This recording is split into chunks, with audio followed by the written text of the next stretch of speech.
Misteri dibalik pembunuhan Kepala Kantor Cabang Bank BUMN, Muhammad Ilham Pradipta, hingga kini belum terkuak. Kepolisian masih memburu otak dan juga eksekutor dibalik kasus penculikan dan pembunuhan itu.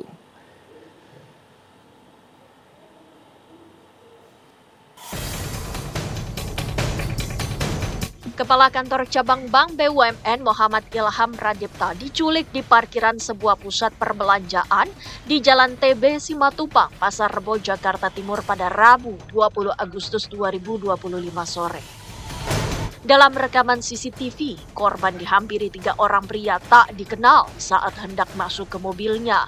Korban tiba-tiba langsung dipaksa masuk oleh ketiga orang tersebut ke dalam mobil minibus berwarna putih yang terparkir di samping mobil korban. Sehari setelahnya, pada Kamis 21 Agustus 2025 pagi, jasad korban ditemukan di area persawahan di Kabupaten Bekasi, Jawa Barat. Kaki dan tangan korban terikat tali, serta mata korban tertutup dengan lakban. Jasad korban dibawa ke Rumah Sakit Polri Kramat Jati untuk proses autopsi sebagai bagian dari rangkaian penyelidikan. Berdasarkan hasil pemeriksaan tim forensik, korban diduga meninggal akibat kekurangan oksigen. Selain itu juga terdapat tanda kekerasan benda tumpul di tubuh korban. Tidak membutuhkan waktu lama, Subdit Resmob Ditreskrimum Polda Metro Jaya berhasil menangkap 4 pelaku. 3 pelaku ditangkap di kawasan Johar Baru, Jakarta, dan 1 pelaku lainnya ditangkap di Bandara Komodo, Labuan Bajo, Nusa Tenggara Timur. Keempat terduga pelaku kini sedang menjalani pemeriksaan di Polda Metro Jaya. Polisi juga menyatakan masih memburu eksekutor dan juga dalang di balik pembunuhan ini. Hingga kini, motif dari penculikan dan pembunuhan ini belum terungkap. Tim TV One mengabarkan. Kepala Kantor Cabang sebuah bank BUMN di Jakarta ditemukan tidak bernyawa di area persawahan di Bekasi, Jawa Barat. Sebelumnya, beredar rekaman kamera pengawas yang menunjukkan korban sempat diculik oleh 4 orang di area parkir tempat perbelanjaan di kawasan Pasar Rebo, Jakarta. Apa yang melatar belakangi kasus ini? Kami akan membahasnya bersama dengan kriminolog dari Universitas Indonesia, Mbak Hanifah Hasna. Mbak Hanifah, ini cukup vulgar, CCTV-nya viral di mana-mana ketika para penculik ini mencokok korban, kemudian dimasukkan ke mobil, terlihat jelas. Sampai akhirnya para penculik ditangkap oleh kepolisian. Otak pelakunya, eksekutornya sampai sekarang belum ketahuan siapa, Mbak. Ini terencana atau tidak sebenarnya kasus ini, Pak? Kalau menurut saya ini sangat terencana. Dan yang vulgar bukan hanya pada saat menculik, tapi ketika membuang. Karena terbukti dia membuang di pinggir jalan, di sawah yang tidak jauh dari pemukiman warga. Berarti kan ada indikasi bahwa ini loh aku sudah melakukan pembunuhan. Gitu.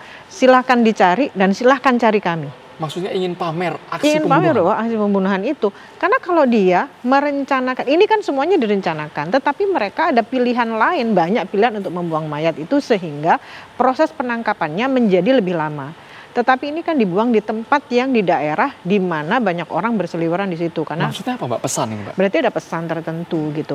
Tapi kalau Mas Andrew tadi bertanya, apakah ini terorganisir? Ini adalah kejahatan terorganisir. Karena dilakukan oleh lebih dari 3 orang. Ini 4 orang. Ini baru yang ketahuan. Padahal yang ketahuan ini atau yang tertangkap ini sampai 3 kali 24 jam sampai sekarang ini belum ketahuan siapa otaknya. Padahal lapisan dari pembunuhan ini yang pertama adalah otak, yang kedua adalah perantara, yang ketiga adalah eksekutor gitu. Nah, eksekutor ini juga terbagi lagi menjadi si penculik ini dan ternyata ada satu lagi yang melakukan pembunuhan itu sendiri. Artinya ini kan dilakukan secara nyata, secara terorganisir dan bukan pembunuhan secara impulsif aja. Nah, berarti ini melibatkan orang tertentu yang punya kepentingan yang besar, kepentingan besar. Kalau kasus demi kasus biasanya kan pelaku kan menghilangkan jejak, tapi sebaliknya tadi pernyataan Mbak Hanifah ini malah ingin unjuk gigi, diculik bahkan dibuang di pinggir jalan supaya orang-orang lihat. Ya, betul sekali. Ya, karena nggak mungkin kalau sudah terorganisir dia tidak melihat di mana tempat CCTV. Ini kan dia mengambil gambar di CCTV yang menyorot langsung ke dia. Berarti kan ini ingin menunjukkan sesuatu gitu ya.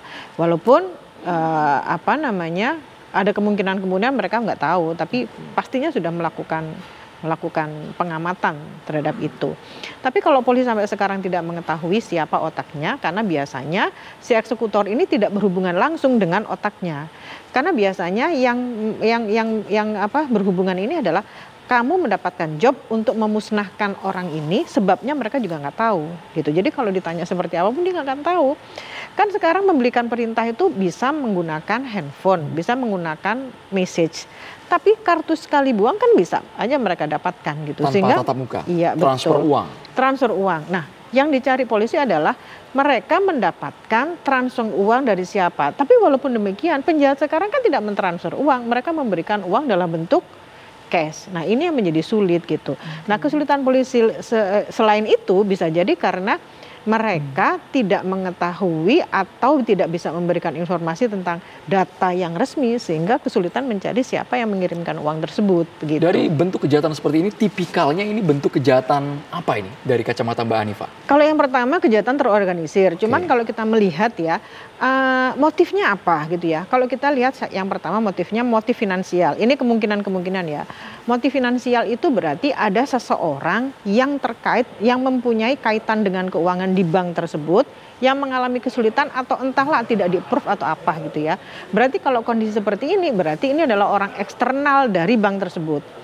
Karena ada kemungkinan eksternal dan internal. Kalau internal adalah orang-orang di dalam bank tersebut, bisa teman, rekan kerja. Kalau rekan kerja berarti yang pertama ada persaingan kedudukan atau iri terhadap prestasi gitu ya.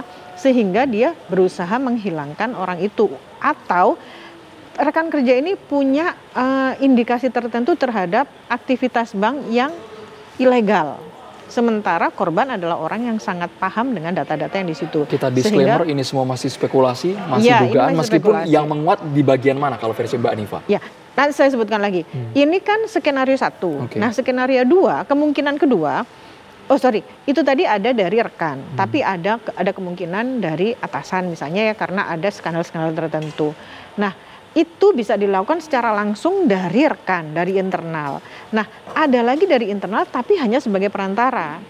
Kalau perantara berarti ada orang luar yang punya urusan dengan korban, lalu orang dalam menjadi perantara yang menyampaikan kepada pelaku.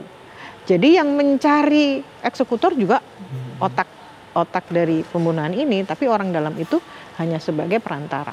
Itu banyaknya skenario, apalagi posisi korban sangat strategis, kepala cabang bank betul. pembantu. Itu motif yang pertama, motif finansial. Yang kedua, motif dendam. Kalau dendam berarti kita melihat dendam, ada dendam pribadi atau dendam dari pekerjaan itu sendiri. Misalnya ada nasabah misalnya yang tidak lolos dalam hal keuangan di bank tersebut, ternyata sakit hati lalu melakukan hal ini, atau dendam pribadi. Kalau dendam pribadi kan berarti kita harus mencari ya, tugas polisi harus mencari dia selama ini bermasalah dengan siapa, berkonflik dengan siapa, berhubungan dengan siapa aja, konfliknya seberapa berat, kita bisa tracking dari handphonenya, obrolannya seperti apa. Nah, ini yang membuat kita mengetahui motifnya seperti apa. Meskipun pernyataan terakhir dari pihak keluarga, sosoknya baik, semua teman menyatakan di kantor tidak ada masalah sama sekali, baik itu secara perorangan maupun kelompok. Ya, betul sekali.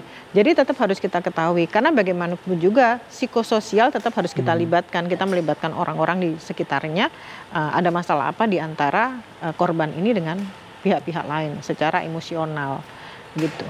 Kalau untuk penculikan, Mbak, ini eksekusi penculikannya kan di tempat ramai, di parkiran pusat perbelanjaan. Sudah jelas ada CCTV terpampang. Ini apakah memang betul orang yang punya modal, source bukan cuma menggerakkan manusia, tapi juga source logistik, Mbak? Iya, betul.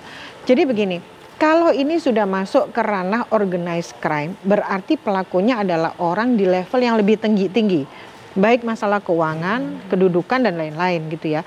Dan ini adalah otaknya yang menentukan siapa target, apa keuntungannya, dan dia memilih sumber daya yang akan digunakan untuk melakukan pembunuhan ini. Artinya ini bukan orang sembarangan, bukan orang sembarangan itu kan banyak artinya ya, bisa karena uangnya banyak atau kepentingannya yang luar biasa. Seperti itu.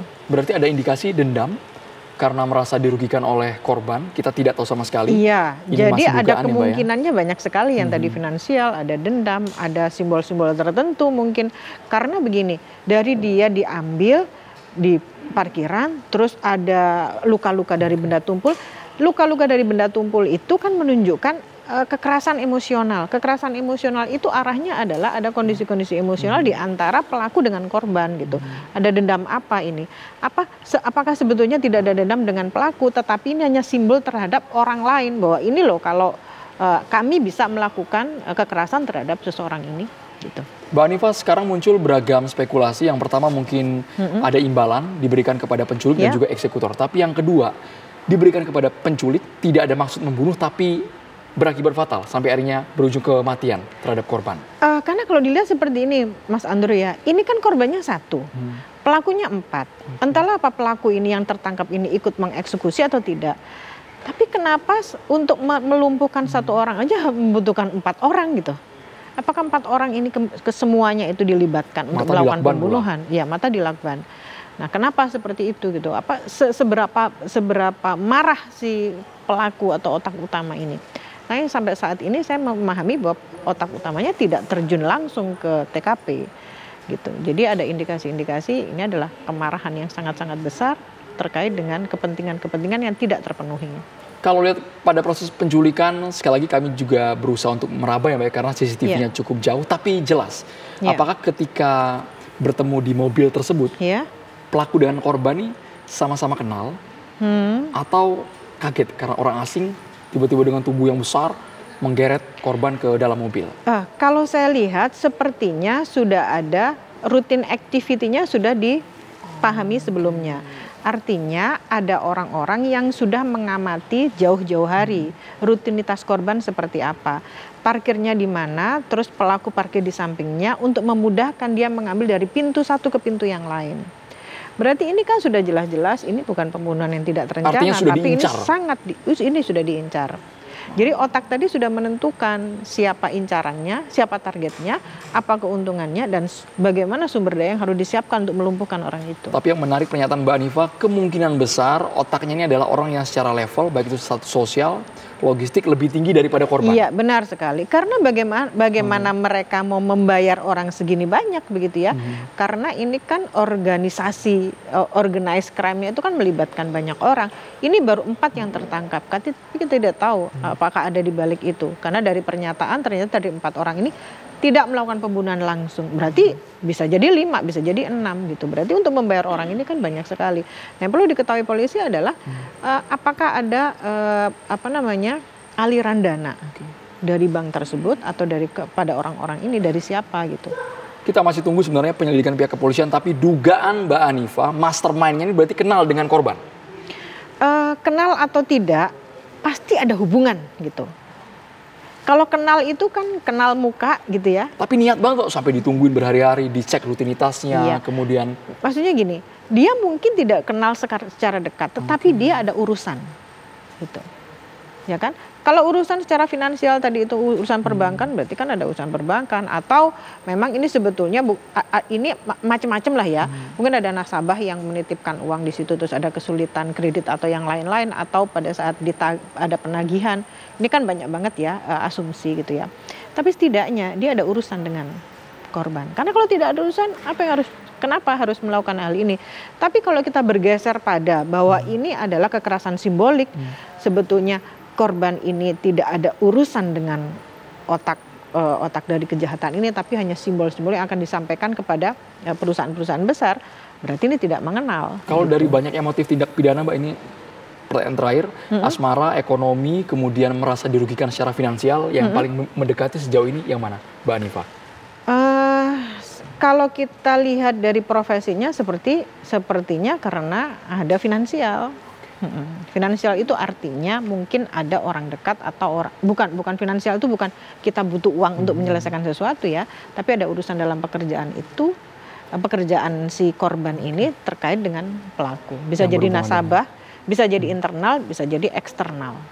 Terima kasih banyak Mbak Hanifa Hasanah, kriminolog, sudah bergabung di Kabar Petang. Semoga mencerahkan. Kita juga berharap kepolisian segera mengungkap kasus ini seterang-terangnya. Pemirsa, 3 dari 4 pelaku penculikan dan pembunuhan kepala kantor cabang Bank BUMN ditangkap di tempat tinggal mereka di kawasan Johar Baru, Jakarta. Berikut laporan reporter Virgi Daines dan juru kamera Dwi Kustantio di rumah yang menjadi tempat tinggal pelaku. Muhammad Ilham Pradipta, laki-laki berumur 37 tahun yang menjabat sebagai Kepala Cabang Bank BRI Cempaka Putih ditemukan tewas pada hari Kamis 21 Agustus 2025 jelang sehari setelah ia dinyatakan diculik pada hari Rabu 20 Agustus 2025. Ia tewas dengan tangan serta kaki yang terikat dan juga mata yang terisolasi lakban. Polisi langsung meringkus keempat orang yang diduga melakukan pembunuhan. Ada AH, ada RAH, dan juga RS yang dinyatakan ini ditangkap di Jalan Johar Baru di kediamannya, serta RW yang ditangkap saat hendak melarikan diri di Bandara NTT. Saat ini saya sudah berada di Jalan Johar Baru untuk langsung mewawancarai RT yang bertugas, pastinya tahu siapa yang mengisi rumah ini dan mungkin apakah mereka ini mengenal para pelaku ini. Baik Ibu, Ibu terima kasih sudah bersedia untuk diwawancara oleh TV One. Ibu, ini kan seperti yang kita tahu ya, sudah ada penangkapan terduga 3 pelaku ini yang polisi bahkan sudah menetapkan sebagai tersangka 3 pelaku ini. Tapi kalau Ibu sebagai RT sendiri, mengetahui nggak sih Bu 3 orang pelaku ini sebagaimana kesehariannya? Iya, setahu saya sih orangnya baik, tertib gitu loh. Waktu pertama datang juga dia lapor. Baik-baik kok orangnya, tegur sapanya bagus, ramah tamah, dan nggak mencurigakan apapun gitu loh. Ibu, apakah saat penangkapan ini warga mengetahui proses dari penangkapan itu atau tiba-tiba warga langsung mengetahui kalau mereka ini sudah ditangkap saja? Seperti apa? Nah, untuk itu waktu kejadian penangkapan saya kebetulan lagi di dapur ya, lagi aktivitas gitu. Jadi saya sama sekali nggak mengetahui. Nah, terus setelah itu kan jam 2 siang itu ada 3 petugas polisi ke rumah. Ibu izin katanya, saya mau masuk ke rumah sebelah katanya gitu. Saya bilang, Bapak ada apa? Saya bilang gitu. Ibu nggak tahu tadi ada penangkapan? Saya nggak tahu, saya bilang gitu. Ya udah Bu, ayo izin katanya. Antar saya Bu katanya gitu, dampingi saya gitu. Ya, akhirnya saya bareng sama Pak petugas polisi itu ke rumah sebelah gitu. Bu Sela, terima kasih banyak atas keterangannya, sangat membantu sekali dan sangat memberikan pencerahan nih pastinya untuk masyarakat. Kira-kira bagaimana sih keseharian para pelaku dan apakah pelaku ini dikenal dengan warga. Nah pemirsa, itulah wawancara singkat saya bersama dengan Ketua RT di Johar Baru 3 terkait dengan para pelaku ini ditangkap di kediamannya. Dan nanti kita akan sama-sama menunggu bagaimana keterangan pihak kepolisian terhadap keempat pelaku yang telah diringkus ini. Dari Jakarta, Virgi Dainas, Dwi TV One mengabarkan.